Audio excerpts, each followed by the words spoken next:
Chapter 6. Ibiza. After my final examinations, the prospect of 3 months writing a film on a Mediterranean island appealed to me more than 6 months of looking into ears, noses and throats. The new, long fuselage Boeing Ford Anglia log 7 to the power of the cube root of 987 GTQ stopped. Its engines didn't choke, splutter or cough. The wheels did not screech on the tarmac, and the nearest aeroplane that actually shuddered to a halt was a Douglas Dakota prototype at Reykjavik on January the 8th, 1937. Neither did the grim-faced pilot throw off his goggles, sigh with relief, turn to his co-pilot and say, "We made it, Ginger." I'd never been to Spain before, and was about to start now. Even the foreignness of the place seemed alien, except for my pipe, several packets of Three Nuns and St. Bruno mixed, and the odd gin and slimline tonic with ice but no lemon in it. We arrived at the villa, which was the upper apartment of a 2-floor building, very spacious, with 2 balconies and absolutely covered in fucking bougainvillea, so picturesque it made you want to excrete. The next day I hired a bicycle, and so did John Cleese. He couldn't ride his, but then he was only 25 years old.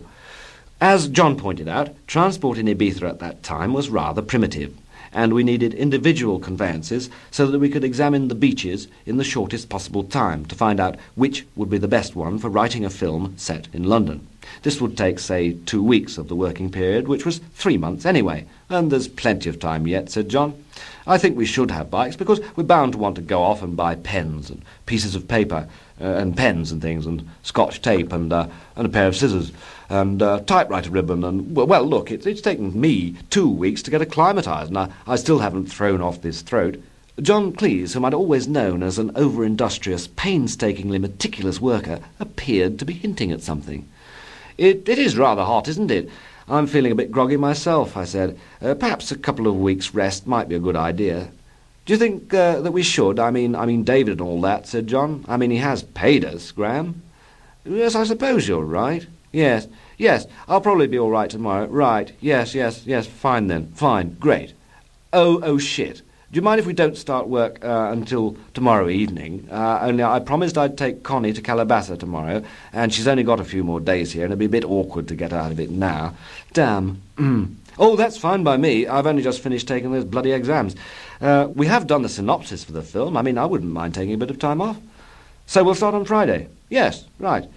It'll be a bit noisy, but we can shut ourselves away. Noisy? Yes, there's a fiesta, lots of dancing, fireworks and wine and things. Oh, I've never been to Spain before. Haven't you? Oh, well, you must then. You must go to the fiesta.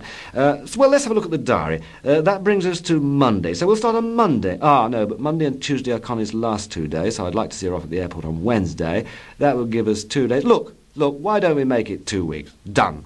So we closed up our notebook, marked film, and went to the beach. I spent the next 2 weeks searching for something that I knew was probably very sexy. I hadn't telephoned my girlfriend, and she very likely wasn't going to come out, which was a bit of a relief in that I'd rather half-heartedly decided to marry her. A telegram arrived at the villa for Dr. G. Chapman. I realised that I'd passed the examinations. Click went a tape recorder playback button, and David said, "It was the 14th of July, and the campsite was full of French drunks going out as I returned. I was walking along the road back to the campsite lined with poplars. I was saying good night to everyone in any language that seemed to suit their appearance. When I came to saying it in England, I think I was answered with good evening in English from Graham, and I first thought he was coming towards me from the campsite, but it turned out he'd been following me for some distance. He asked me what I was doing, and would I like to have a drink at the bar. He told me a strange concocted story about staying one night in the campsite before his room in a villa was ready. He said he'd seen me in town and trailed me a bit. We went to a bar by the swimming pool. He introduced himself, his work, and ordered 2 enormous double Bacardis and Cokes. We were very amused, making for instant rapport, by the antics of French people dressed in banana leaves, pushing each other into the pool, pouring wine over each other's heads, and bellowing every national anthem they knew. After quite a few drinks, click. Well, we had quite a polite conversation about the other occupants of the villa, who included, intriguingly, Marty Feldman of Round the Horn and his wife, more interesting to me than Cleese or Chapman. Then suddenly Graham asked if he could come and see my tent, which seemed eccentric from such a straight and ordinary-looking man. I genuinely had no idea until we got there, and he was supposedly surveying it, that he was actually going to grab me and give me a passionate kiss. That led to seeing the inside of the tent. I was totally amazed at the novelty of it to him. We didn't do anything devastating, but spent the time exploring each other. Great fun, not heavy and have your rocks off immediately. It was romantic. Still, it was a year before I could believe I wasn't being taken for a ride.